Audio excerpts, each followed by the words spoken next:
सैयद एहसान जावेद क्या खूब लिखते हैं।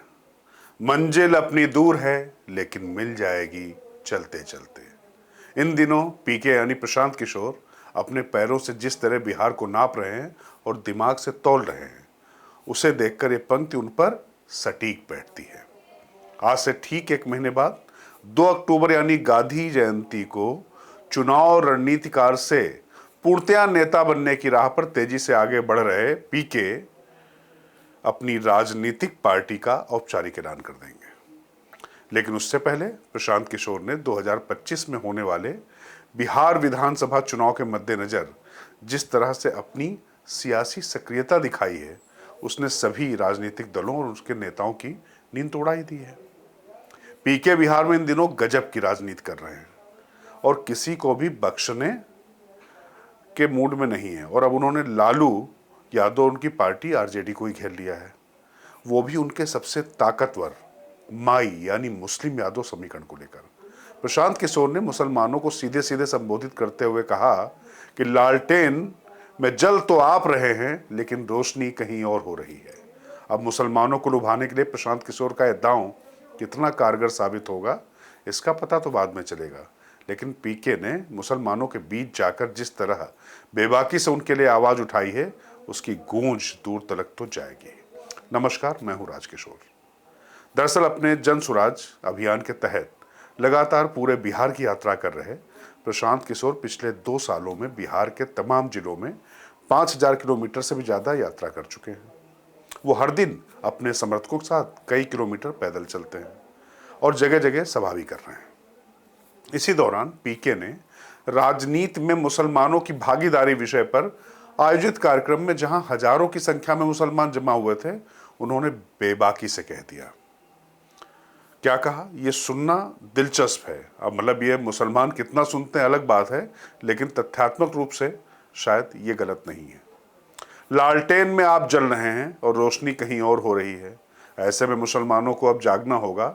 उन्होंने कहा कि पिछले 30 साल में माई समीकरण ही सिखाया गया जिससे भाजपा को हरा सके। सच्चाई यही है कि आज माई यानी मुस्लिम यादव समीकरण है नहीं, और इसका कारण यह है कि वाई यानी यादव जहां खड़ा होता है तो एम यानी मुस्लिम साथ देते हैं, लेकिन जहां एम यानी मुस्लिम खड़े होते हैं, वाई यानी यादव वोट नहीं करते हैं। प्रशांत किशोर इतने पर ही नहीं रुके। उन्होंने कह डाला कि लालू यादव की पार्टी आरजेडी ने मुसलमानों को राजनीतिक गुलाम बनाने का काम किया है और मुसलमान सिर्फ राजद का झंडा ढोते रह गए और उन्हें उतनी भागीदारी नहीं मिली जितनी की मिलनी चाहिए थी। और जब मुसलमान भाजपा को हरा नहीं सके तो फिर आप लोग क्यों उसी लकीर पर खड़े? प्रशांत किशोर ये भी कहते हैं कि भाजपा का डर दिखाकर मुसलमानों को राजनीतिक बंधुआ मजदूर बना दिया गया है, इसलिए हम लोगों ने जन सुराज की व्यवस्था लाने का प्रयास किया है। और तो और प्रशांत किशोर इसी कार्यक्रम में मुसलमानों के बीच ही उनकी कमियों को गिनाने का साहस भी कर रहे हैं।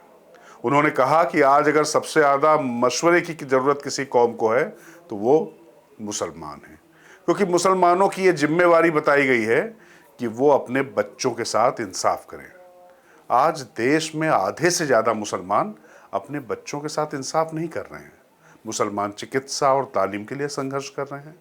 मुसलमान आज देश की सबसे अनपढ़ कौम बनकर रह गई है और मुसलमानों को सभी दलों ने ठगने का काम किया है।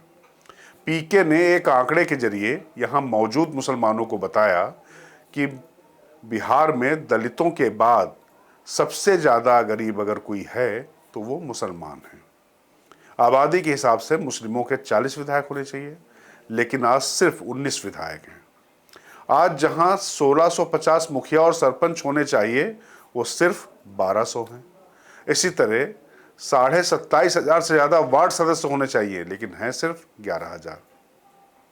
इसी कार्यक्रम में प्रशांत किशोर ने यह भी कह दिया कि जिस देश में मुसलमानों के पुरखों ने आजादी दिलाने में खून बहाने का काम किया, उसी देश के पार्लियामेंट से CAA और NRC जैसे कानून बनाए जाते हैं। इसीलिए ये मजलिस बुलाई गई है जिससे आपसे मशविरा किया जा सके। प्रशांत किशोर ने आह्वान किया कि जन सुराज सिर्फ एक व्यवस्था है और मुझे आपका वोट नहीं बल्कि आपकी दुआ चाहिए, और अगर बिहार में हमने ये व्यवस्था बना दी तो ये व्यवस्था सिर्फ बिहार भर में नहीं रुकेगी, उन्होंने कहा कि वो वही पीके हैं जिन्होंने नरेंद्र मोदी को 2014 में चुनाव जीतने में मदद की थी, लेकिन 2015 से 2021 तक बीजेपी देश में जहां कहीं भी चुनाव हारी है वहां भी हराने वाले नेताओं के साथ कंधा पीके यानी प्रशांत किशोर का भी लगा है।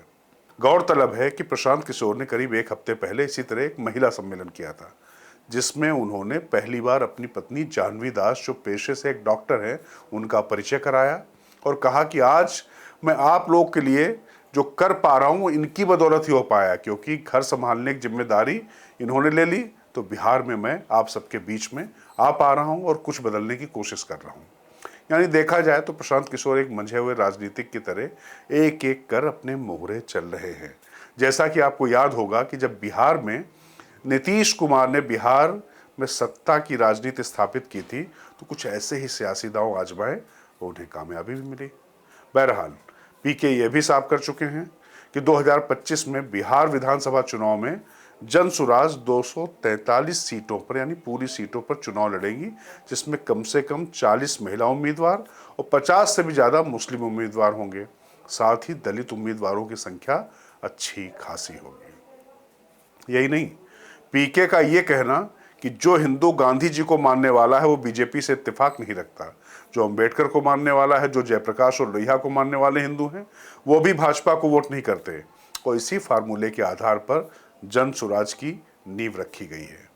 यानी देखा जाए तो पीके का फोकस प्रतीकों की ही राजनीति पर है। उन्होंने सिर्फ आरजेडी नहीं बल्कि इससे पहले नीतीश हो या भाजपा, सब पर निशाना साधा।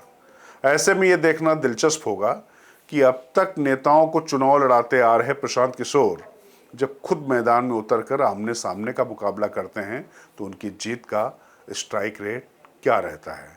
वैसे एक बात और है, पीके मैजिक जिसकी चर्चा होती कि उन्होंने तमाम चुनाव जिता दिए, उसका असली एसिड टेस्ट भी अब होगा, क्योंकि अब वो खुद मैदान में हैं।